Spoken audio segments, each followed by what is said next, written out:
Occasion ఏదైనా location ఎక్కడైనా తెలుగువారి వేడుక అంటే ఆలివ్ మిఠాయి ఉండాల్సిందే. Welcome to Suman TV. నేను మీ చందు యాదవ్. ప్రస్తుతం విశాఖలో ఒక విషాదకర సంఘటన అయితే చోటు చేసుకుంది. ఇష్టపడి ఒక వ్యక్తిని పెళ్లి చేసుకుంది అనుష. అయితే పెళ్లి చేసుకున్న తర్వాత ప్రెగ్నెంట్ కూడా అయింది. మరి ఒక 2 రోజుల్లో ఎవరైతే ఉన్నారో అనుష 2 రోజుల్లో పాపనో బాబునో కనాల్సి ఉంది. అటువంటి సందర్భంలో నమ్మిన వ్యక్తే కాలయముడే, కట్టుకున్న భర్తే కాలయముడిగా మారి నిండు గర్భిణిని చంపేసిన ఘటన అయితే విశాఖలో చోటు చేసుకుంది.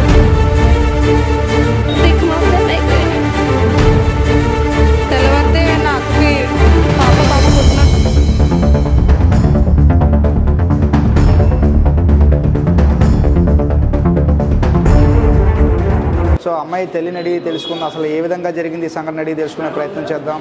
అమ్మ, అసలు ఎలా జరిగింది తల్లి ఈ సంఘటన? నాకు ఏం తెలుస్తుందండి. నేను అమ్మ హాట్ రోడ్లో ఉన్నాను, వీళ్ళమ్మ ఇక్కడ వైజాగ్లో ఉన్నారు. నాకు ఏం తెలియదండి. ఆ ఫోన్ చేయడమే నాకు తెలుసండి. ఫోన్ చేసిందండి ఇలా జరిగిందని, ఇలా ట్యాబ్లెట్ కలిపేసాడు పరోటాలోని. మీ అమ్మగారు వాళ్ళ ఇంటికి వెళ్ళిపో, మా వాళ్ళకి తెలిసి చంపేస్తారు, నేను కొన్ని రోజులు పైగా తీసుకొస్తాను తెలిసిన తర్వాత ఈ మాటే చెప్పిందండి. అలాగ అన్నాడు అని చెప్పిందండి. అంటే పెళ్ళి అయిన తర్వాత ఇద్దరు కలిసే ఉండేవారు? ఎప్పుడు మామూలుగానే ఉండేవారా? మామూలుగానే ఉండేవారంటండి. ఇక్కడ వైజాగ్లోనే ఉండేవారంటండి. మరి ఎందువల్ల ఈ కిరాతకానికి పాల్పడ్డాడు? అదే అర్థం కావట్లేదండి. ఎందుకు చంపేయాలనుకున్నాడో మరి తెలియట్లేదండి. అవన్నీ వీళ్ళకి తెలియాలండి. మరి నేను కోమలో ఉన్నాను కదా, నాకు తెలియదండి. మీరు ఏమవుతారు తల్లి? నేను తల్లినే అండి. అమ్మాయికి తల్లి. ఓకే. నేను ఈ అమ్మాయి కోసం ఈ ఊళ్ళో అడిగెట్టాను కానీ ఇప్పుడు వరకు అమ్మలోంచి లేసి బయటికి రాలేదండి. ఇదే బయటికి రావడండి. మీది ఏ ఊరమ్మ? సొంత ఊరు మీద? హట్ రోడ్ అండి. మా ఆయన చచ్చిపోయినప్పుడు కూడా బయటికి రాలేదండి. ఆ రూమ్లోనే ఉండేదానండి. ఇప్పుడు ఈ అమ్మాయి కోసం ఇక్కడ దాకా రావడం వచ్చిందండి. ఆ అమ్మాయిని లేకుండా చేస్తాడు, నా మూడు లేకుండా పోయాడు, నన్ను చూసి వాళ్ళు లేకుండా పోయారు. నాకే 2 కూతుర్లో ఉన్నారు, చూస్తారు అనుకున్నాను. దాన్ని కూడా తీసుకెళ్ళిపోయాడు. నా చెల్లెలు కొడుకు చూసేవాడండి. ఆడికి యానంలో లారీ గుద్దేసి ఆడి చచ్చిపోయాడండి. ఆడికి చూసేవాడండి. ఆడి నా కొడుకు కింద ఉండిపోయిపోడండి. ఇంటికి వెళ్ళిపోడు కదా, అసలు నా దగ్గరే ఉండిపోడండి.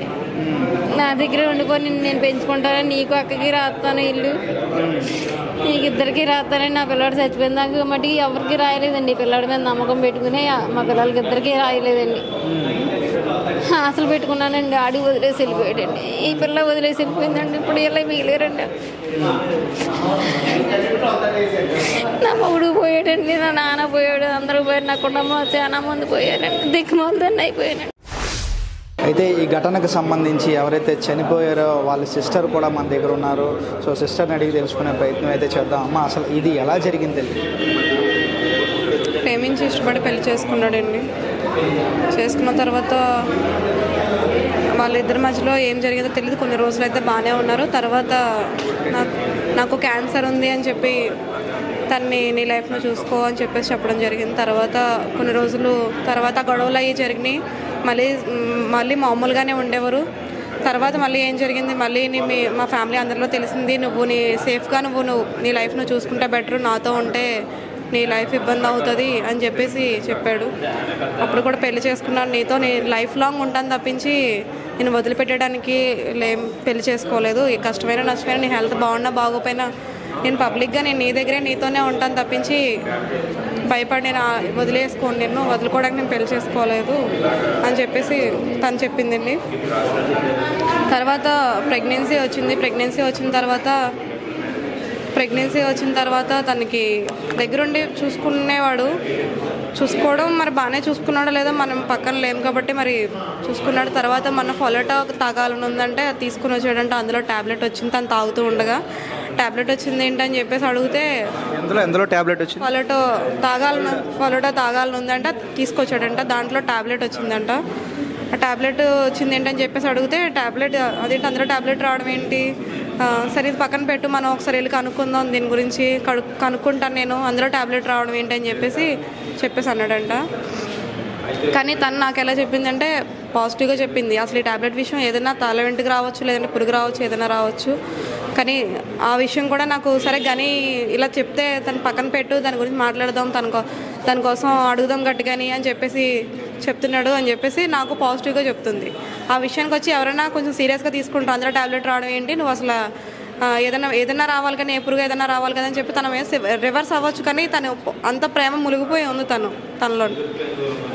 పాజిటివ్గా తీసుకొని నాకు చెప్తే మనం పోనీ మేము చెప్పడానికైనా సరే తను ఫుల్గా మునిగిపోయి ఉంది తన ప్రేమలోని. మేము చెప్పినా ఒకవేళ మాతో మాట్లాడడం మానేసి తప్పించి తనైతే వదులుకుని స్టేజ్లో లేదు, తను ఫుల్గా మునిగిపోయి ఉంది. అయితే మొన్న నైట్ అడ్మిట్ అవ్వాల్సింది కానీ అడ్మిట్ అవ్వకుండా ఆఫ్ చేసి మొత్తం ఇదంతా ప్లాన్గా చేశాడు. కానీ వాళ్ళ ఫ్యామిలీ సపోర్ట్ కూడా ఉందని నేను అంటున్నాను. వాళ్ళ ఫ్యామిలీ సపోర్ట్ లేకుండా పెళ్ళి 2 సంవత్సరాలు అవుతుంది, తన కొడుకు ఇంట్లో ఉండట్లేదు, తను వేరే దగ్గర ఉంటున్నాడని ఆ మాత్రం గ్రహించుకోలేని తల్లిదండ్రులు అయితే కాదు కదా. వాళ్ళ తండ్రికి తెలుసుండే ఇంతవరకు ప్రాణం తీసేయడం అంటే గర్భిణీని అంత నెలలు నిండిపోయిన పిల్లని చంపేశాడంటే వాళ్ళ ఫ్యామిలీకి తెలియకుండా వాళ్ళ ఫ్యామిలీ సపోర్ట్ లేకుండా అయితే చేశాడని నేను అనట్లేదు. వాళ్ళు తెలిసే చేశాడు, వాళ్ళే చేయించారో లేదంటే మరి ఏం జరిగిందో తెలియదు. కానీ వాళ్ళ ఫ్యామిలీ సపోర్ట్ ఉంది. స్టేషన్లో కూడా అంత దజ్జాగా కూర్చున్నాడంటే వాళ్ళ ఫ్యామిలీ సపోర్ట్ లేకుండా వాళ్ళకి ఇన్ఫ్లుయెన్స్ లేకుండా అయితే అంత సేఫ్గా కూర్చోలేదు. తను ఇష్టపడి పెళ్లి చేసుకుంది ఆ అమ్మాయి. సో నిజంగా క్యాన్సర్ ఉందని చెప్పాడు ఆ అబ్బాయికి. నిజంగా క్యాన్సర్ లేదు, ఏమీ లేదు. కొన్ని రోజుల టాబ్లెట్ అని లేకపోతే మనీ ఇబ్బంది అని అదని ఇదని మొత్తానికి ఏదో ఒకటి చెప్పి తన్ని వదిలించుకోవడానికి ట్రై చేసేవాడు. కానీ ఒకవేళ డబ్బుల విషయమైనా ఉన్నాయి, తన హెల్త్ బాగోపోయినాయి, ఏదైనా సరే తనతోనే ఉంటానని, తనతోనే లైఫ్ లాంగ్ ఉందామని చెప్పి పెళ్లి చేసుకున్నాను కదా. నేను లైఫ్ లాంగ్ ఉంటాను, నీ హెల్త్ బాగోపోయినా నేను చూసుకుంటాను, ఏదో ఒక మన ఇద్దరం పడదాము, కానీ నిన్నైతే నువ్వు దూరం చేసుకోవాలనుకోవట్లేదు, ఏదైనా కష్టమైన నష్టమైన ఇద్దరం కలిసి ఉందామని చెప్పేసి చెప్తున్నాను. సో అమ్మాయి అంతగా ప్రాణంగా ప్రేమించింది. తనకి నిజంగా క్యాన్సర్ అంటే ఉన్నదో లేదో పక్కన పెడితే అది అబ్బాయి చెప్పినా కూడా ఇద్దరు కలిసి ఉందాము, మన ఇద్దరం కలిసే కష్టం నష్టం కలిసి భరిద్దామంటూ కూడా అబ్బాయిని చెప్పింది. సో ఇటువంటి సందర్భంలో అబ్బాయి ఎందుకు ఈ అఘాయిత్యానికి పాల్పడ్డాడు? నాకు తెలిసి ఆ ప్రేమ ఫస్ట్ స్టార్టింగ్లో ఉంటుంది కదండి, దాన్ని ఏదో పెళ్లి చేసుకోవడం అయితే చేసేసుకున్నాడు. కానీ మరి మోసి తీరిపోయాక మరి ఏం చేశాడో తెలియదు. తర్వాత మరి వాళ్ళ ఫ్యామిలీ అయినా ఒప్పుకోక సరే తిన లైఫ్ ఏదో తిని చూసుకుందామని చేశాడో లేదంటే వాళ్ళ ఫ్యామిలీకి ఇష్టం లేక తిని ఎలా చేశాడో తెలీదు. మొత్తానికైతే దీన్ని వదిలించుకుందామని ప్రయత్నమే ఇవన్నీ. చాలా 2-3 ప్రయత్నాలు కూడా మాకు తెలిసినంత వరకు, తను చెప్పినంత వరకు 2-3 ప్రయత్నాల్లో కూడా తను వదిలించుకోవడానికి ప్రయత్నించాడు. కానీ వదిలించుకోవడానికి ప్రయత్నిస్తే అది అవ్వలేదు. డెలివరీ అయితే 2 ప్రాణాలు, లేదంటే ఇప్పుడైతే ఒకటే ప్రాణం అని చెప్పి గట్టిగా ప్లాన్ చేశాడు. డెలివరీ అయినా అడ్మిట్ అవ్వకుండా ఆఫ్ చేసాడంటే ఇది ఖచ్చితంగా వాళ్ళ ఫ్యామిలీ మొత్తం అందరూ వీళ్ళ ప్లానింగే, తను వదిలించుకోవడానికే. అమ్మాయి ఎట్లా చనిపోయిందమ్మా మొత్తానికి? ఎలా చనిపోద్దండి, ఉండేది ఇద్దరు ఉంటారు. అమ్మమ్మ వచ్చింది, అమ్మమ్మ అప్పుడప్పుడు వస్తుంది అనమాట, తినకి ప్రెగ్నెన్సీ కదా అని చెప్పి ఎవరు దగ్గర ఉండట్లేదని అప్పుడప్పుడు వచ్చి వెళ్తూ ఉండేది అమ్మమ్మ. అలాగే నిన్న సండే మార్నింగ్ అనుకుంటా ఆఫ్టర్నూన్ అమ్మమ్మ వచ్చింది. ఇలా మొత్తానికి ఏదో వండి పెట్టడం తినడం, వాళ్ళు ఏదో లోపలికి వెళ్ళిపోయారు. వాళ్ళిద్దరూ లోపల ఉన్నారు కానీ అమ్మమ్మ జర్నీ చేసి వచ్చింది కాబట్టి వేరే గదిలోకి వెళ్ళి అమ్మమ్మ పడుకుంది. లోపల వీళ్ళు ఏం జరిగిందో ఏమైందో తెలీదు. నైట్ వాళ్ళ ఫ్రెండ్స్ వాళ్ళతో కూడా వీడియో కాల్ నవ్వుతూ మాట్లాడిందంట. ఆ తర్వాత మరి వీడు ఏం చేశాడో తెలీదు. మార్నింగ్ చనిపోయి ఉండడం కూడా కాకుండా చనిపోతే తిన బయటకు వచ్చి ఫోన్ రీల్స్ చూసుకుంటున్నాడంట హ్యాపీగా కూర్చొని బయట డేర్గా. తను చనిపోయి ఉంది, బయటకు వచ్చి రీల్స్ చూసుకుంటున్నాడు. ఏం తెలియనట్టు అమ్మమ్మ ఏమో వెళ్ళి లేపుతుంటే లెగట్లేదంట. లేకపోతే అను ఏమైంది, అను లెగట్లేదు అంటుంటే ఇలా గట్టిగా ఏదో హార్డ్గా ఇచ్చేస్తున్నాడు తను. ఎవరన్నా స్మూత్గా అను ఏమైంది అని కొంచెం ఆరటంతో ఉంటారు, కానీ అతను అలా కాదు. టప్ అని కొట్టేయడం, లెగట్లేదు, ఇంకా అయిపోయింది అని చెప్పేసి వదిలేసి ఇచ్చేసి అలా చేసి లేదు ఇంకా అయిపోయింది అని చెప్పేసి సింపుల్గా దులుపుకుంటున్నాడు. ఒక ఆడపిల్లకి నిజంగా ఇష్టమైన వ్యక్తిని పెళ్లి చేసుకోవడం ఒక ఎత్తు అయితే, నిజంగా పిల్లల్ని కనడం ఒక ఇది ఉంటుంది. సో అటువంటి నవమాసాలు మోసే ఒక బిడ్డని కనేందుకు కొద్ది రోజులే మిగిలి ఉంది. ఇటువంటి సంఘటనలో ఇటువంటి పరిస్థితుల్లో అట్లా తన భర్త ఈ విధంగా చంపేయడం ఎంతవరకు కరెక్ట్ అంటారు? తెల్లవారితే నా అక్కకి బాబు పుట్టిన నా అక్కన ఎంతో హ్యాపీగా ఫీల్ అయ్యి హ్యాపీగా ఉండేది. మేమందరం కూడా ఎప్పుడు వస్తామా అని ఎదురు చూసి నా బాబు పుడతారా అని వీడియో కాల్స్ మాట్లాడి బాబు ఇక్కడ ఉన్నాడు అని ఎన్నో చిన్న మెమరీస్ అవన్నీ చెప్పుకుంటూ చాలా హ్యాపీగా ఫీల్ అయ్యేది నాకు డెలివరీ అయితే. కానీ అది అవ్వకుండా ఆఫ్ చేసి ఇదంతా కావాలనే చేశాడు. కానీ నా అక్కన వదిలేసిన పని బాగుండు, కానీ ప్రాణమే తీస్తాడు ఏకంగా. సంతకాడ హాస్పిటల్కి వచ్చారు, హాస్పిటల్కి వెళ్ళేసారండి, వచ్చేసారు. అమ్మమ్మ హాస్పిటల్కి వెళ్ళామే, బాగానే చూసిందే, బాగానే ఉన్నది అన్నది. పొద్దున్నమ్మో హాస్పిటల్కి వస్తే ఇప్పుడు జాయిన్ అయిపోతే ట్యాబ్లెట్ ఎత్తానమ్మా, పొద్దున్న నొప్పులు వచ్చేస్తాయి, పొద్దున్న మామూలుగా డెలివరీ బాగా అయిపోతావు, లేదు రాలేదనుకో నొప్పులు, పొద్దున్న ఆపరేషన్ చేసేస్తాను అంతే. సరే అమ్మ అయితేని అంటే ఎవరన్నారు అలాగని? మా మనవరాలు అందండి, మనవరాలు అంది వచ్చి హాస్పిటల్ నుంచి వచ్చే. కానీ నేను అన్నాను సరే అయితేని కానీ ఇప్పుడు వద్దు అంటున్నాడు. పొద్దున్న హాస్పిటల్కి పొద్దున్న వెళ్తామన్నాడు. మళ్ళీ ఆ మాట అంది. ఇప్పుడు తీసుకెళ్ళొద్దు, పొద్దున్న జాయిన్ అవుదాం అన్నారు అన్నారు. పొద్దున్న అంటున్నాడు మళ్ళీ పోన్లే అయితే పొద్దున్నే లేచేస్తానులే, పొద్దున్న లేచేసి ఇడ్లీ అది వండేస్తాను, స్నానం అవి చేయించేసేటప్పుడు అప్పుడు టైర్ ఎప్పుడన్నా నేను బేగ లేచేస్తాను అన్నానండి. అలాగే లేచేసాను. ఆరైపోయింది. ఇంకా ముందు లేకపోతే గబగబా లేచేసాను. గుమ్మాలు చేసుకున్నాను, గొడ్లు ఉతికేసుకున్నాను, స్నానం చేసేసాను. పిల్లలకి ఇడ్లీ పెట్టేసాను, 4 ఇడ్లీలు. అదే పొయ్యి మీద 4 ఇడ్లీ పెట్టేసి నీళ్ళు ఎట్టాను. పిల్లకి నీళ్ళు ఎట్టి గుమ్మకాడికి వెళ్ళి అను లేకపోతే కాటాడుతుంది. అను అంటే మాట్లాడుతుంది. ఈ ఎదవ ఆ సందులో కూర్చొని ఫోన్ చూసుకుంటున్నా అలాగ ఉంటాయి. ఆడి ముందులో ఎక్కడ ఆడ ఎందుకు లేచేసాడు మరి ఆయాలే లేచేది. అయితే అన్ని మాట్లాడుతుంది. ఇది మాట్లాడతలేదు అను మాట్లాడతా లేదైతే లేకపోతే ఆ పిల్ల అంటున్నాను. ఇంకా నీ కోపంగా అది లోపలని ఏం మాట్లాడలేదు అని వెళ్ళి అను అని తలుపు దూడమే కొట్టేస్తున్నాడు.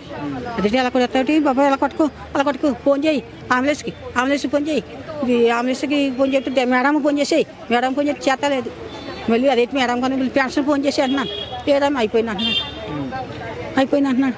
బాబా అయిపోలేదు బాబా, నా అందరం అయిపోయిందా అని బాధ చేసుకుని కింద పొయ్యి మీద వెళ్ళేసి మళ్ళీ పడిపోయి మళ్ళీ లేచి ఫోన్ చేయి బాబాయ్ అనుకోవట్లేదు. కింద హాస్పిటల్ వచ్చింది బాబు. హాస్పిటల్ వస్తే అదేంటి తెల్లదా మాకు ఇంకెవడో అని చెప్పారు. అంత చెప్తే కొంచెం అలా కాకేవా 5 ఉన్నాళ్ళు కాకేవా అన్న కాకెత్తి అట్లా తీసుకొచ్చేస్తున్నాడు. దాన్ని తీసుకొచ్చేస్తున్నాడు. అది అలా ఇచ్చేస్తున్నాడు బాబు అంటే ఇంక లెగుతులేదమ్మా. ఏం లెగుతుందమ్మా ఈడ్చుకోలేదండి. 2 మగవాళ్ళు వచ్చారు. వాళ్ళు లేచి లిప్లో పెట్టాక కింద అపార్ట్మెంట్లో ఒక కారు వండుకోవాలి. ఆ కారు అతను వచ్చాడు. వచ్చి ఆ కారు పెట్టి తీసిపోయారు. అంతే నన్ను కాపాడడం లేదు, నన్ను ఎక్కించుకోలేదు. నన్ను ఎక్కించుకొని నన్ను ఇక్కడ వదిలేసాడు ఎదవా. మళ్ళీ ఆ కారు అతను వచ్చాడు. ఆ బాబు ఎలా ఉంది అన్న అమ్మా అతను లేడు, డాక్టర్ గారు లేరు, ఇంకొక హాస్పిటల్ తీసుకెళ్ళారు అంటే పర్లేదమ్మా బాగానే ఉన్నది అన్నాడు. కానీ అతనికి వెళ్తాం ఇంకొక హాస్పిటల్ తీసుకుని ఎన్ని హాస్పిటల్కి వెళ్ళినా ఏటి బాబు ఏటి ఎలా ఉంది అనేసాకంటే బాగుంది అంటున్నాడు. ఇంకొకడు కూడా ఉన్నవాడు ఆడి సెంటర్ కూడా బాగానే ఉందండి వచ్చేస్తామండి కూడా ఉంది బాగానే ఉందంటే ఎదవని రాత్రి పోలీస్ స్టేషన్లో అడిగాను. ఏరా ఎదవా 12 దాకా బాగానే రామారావు వచ్చేస్తుంది అన్నావు, ఇప్పుడు ఏం చేసేవరా కొడుకు ఏరా ఎదవ ఇలాగన్నావంటే అలా చెప్పమన్నాడు అన్నాడు. తన బిడ్డ పుడితే ఆ నొప్పులన్నీ కూడా మర్చిపోతుంది. తన బిడ్డ ముఖం చూసి అటువంటి బిడ్డను 1-2 రోజుల్లో కంటుందనగా కడుపుతో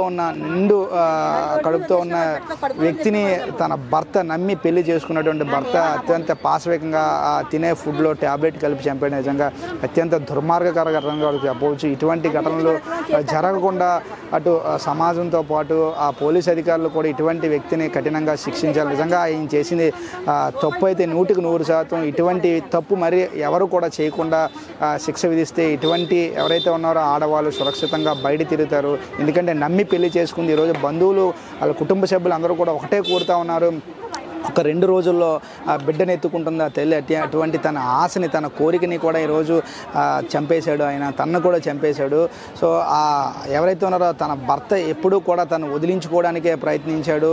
తనకు క్యాన్సర్ ఉందని చెప్పి నమ్మించాడు. క్యాన్సర్ ఉన్నా కూడా ఎవరైతే ఉన్నారో ఆ భార్య నీకు క్యాన్సర్ ఉన్నా పర్లేదు, నేను కష్టపడతాను, మన ఇద్దరం కష్టపడదాం, బతుకుదాం, నేను బతికించుకుంటానని చెప్పింది ఆ తల్లి. అటువంటి ఆ తల్లినే చంపేశాడు ఈ మానవ మృగం. ఎప్పటికైనా అధికారులు అందరూ దీనిపైన వేగంగా విచారణ చేసి ఫాస్ట్ ట్రాక్ కోర్టులో ఎవరైతే ఉన్నారో ఆ మానవ మృగానికి శిక్ష వేస్తారని అందరితో పాటు మనం కూడా కోరుకున్నాం. చూస్తూనే ఉండండి సుమన్ టీవీ. వీడియో జర్నలిస్ట్ రవితేజతో చందు, సుమన్ టీవీ, విశాఖపట్నం.